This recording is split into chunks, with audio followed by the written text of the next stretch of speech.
Episode 2, World War III Art Department, midnight, GlobaLumin80 Marketing Department 11:59 p.m. You're fired. Big Dog yelled at the pasty white young man in designer-matching Burberry, his oversized thick-rimmed glasses foggy with crusts of cocaine red raw on his nasal passages. Sniff, the young man looked down at the table and grasped his mobile phone and walked out of the room, slamming the door in an uncoordinated fashion. Now. Any questions? Big Dog had a smile from ear to ear as Blondie and Red both looked at each other and shaking their heads simultaneously. Good. Big Dog pulled up a design chair and sat down with his two hands flexing between his legs, stretching the tips in a thoughtful moment, looking towards the ceiling. Now we have to sell the world a war? Can we do this, my geniuses? Now that we have the two best marketing art minds in the world. He squinted, similar to that of a house cat attempting to evoke food psychically from Blondie and Red. Big Dog looked directly at Blonde, envying her stunning, ultimately feminine model-like figure and giant mop of hair akin to a shampoo commercial glistening like a sunrise. She flicked back her head, giving a better display of her minimal makeup and impeccable thin features offset by supermodel high cheekbones. Yes, we can do it, Red. She threw the floor open to Red with a glance as he stroked his trimmed dark-shaded beard, moving across to the table in one spin to grasp a black book. Ah, the notorious black book. Big Dog said knowingly. You know it's time when Black Book comes out. Big Dog, Red and Blondie all gathered around the table as if unsealing the Ark of the Covenant.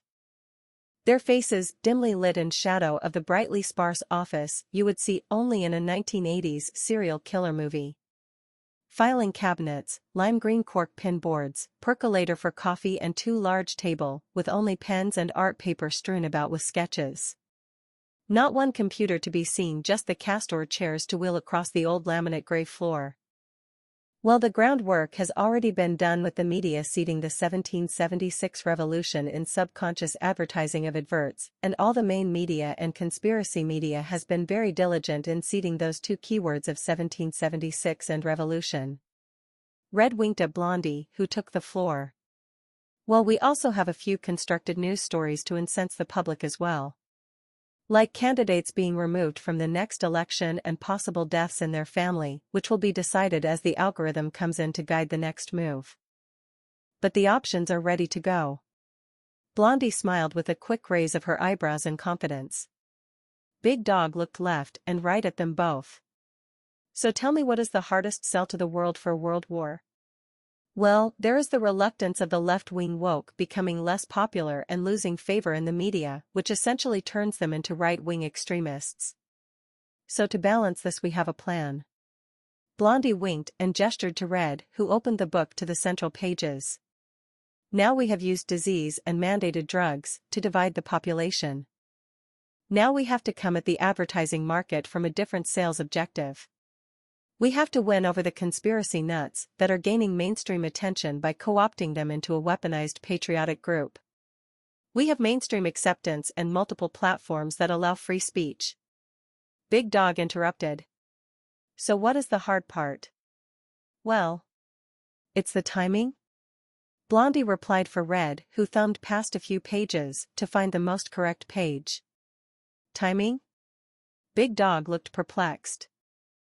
We were meant to have another year of pandemic and people warring amongst themselves to install a few more left-wing El Presidentes in South America and attempt to get wars and homogenize the smaller South American countries into a mega Brazil state. Similar to what Russia did with all its stan neighbors, and what Europe did to form the European Union.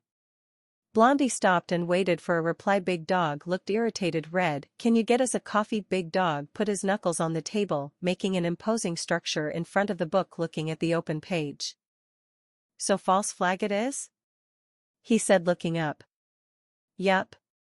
Red yelled back while filling the coffee cups.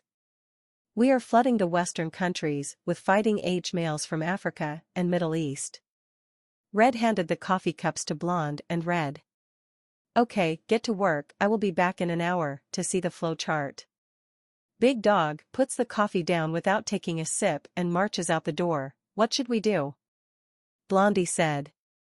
Couple of lines of coke, fuck like rabbits, and consult God I. Red replied with a wink. I like the coke part and the God I. But we'll skip the middle and just take a rain check on that. Your loss. Red said as Blondie leant forward showing ample cleavage. I know you're so big. She said with a mocking porn actress deep voice. Red laughed, grabbed the black book and carved up a few white lines on the black book cover. Both of them pulled out their gold snorting tubes and threw their heads into the action of sniffing back the purest Colombian coke available. Ah, okay, God, I it is. They wandered over to the fawn-colored filing cabinet from the 1980s and pressed the button on the top drawer. It opened up and began to print out an answer on receipt roll like old-school printers. They read the article Internet blackout blame Russian and China crash economy war bring new bond digital dollar put everyone on blockchain biometrics. Both of them read at the same time. Is that possible, Red? He picked up the landline phone and pressed 666 on the keypad. Hey, it's Red. Yes. Can we do an internet outage, possibly a day for the USA, and then switch back on? Okay, yes. Yes. I see. Red hung up the phone. So she waited. Yeah, he said undersea cable disconnect and blame and switch. Red's eyes bulged as he wiped at his nose. But how do we get the information out if the internet is off? We reroute essential news emergency broadcast through Philippine servers. They both sketched on a large piece of paper the flow chart. Each name of every celebrity specified in use to sell the digital dollar and biometrics. Where is it? Big Dog yelled as they folded up the large piece of paper with the names, art and design of the blackout and handed it over. Bye. He attempted a smile. Turned and walked out of the door. Blondie. Where does Big Dog go? She thought for a second, taking out her vial of cocaine. Antarctica. Really? Have you been? Red watched her shake her head and snort a line off the black book. It's where all the alien tech is? It's kind of like... How do I explain this? An underground tunnel that leads to a place where they interface with the alien masters of the world and they direct all the powerful people and presidents and trillionaires how to direct and shape society. Red looked perplexed. But what's in it for the aliens? Red took out his gold tube and snorted a line. They need to get humans to a technological level of evolution to build an energy source that can allow the aliens to break the firmament and get back to their place they were banished to Earth from. Blondie picked up the crumbs of coke with a wet finger and rubbed her gums. What is wrong with this place? Red asked. Apparently it's a shithole compared to what's out there. Blondie pointed to the ceiling.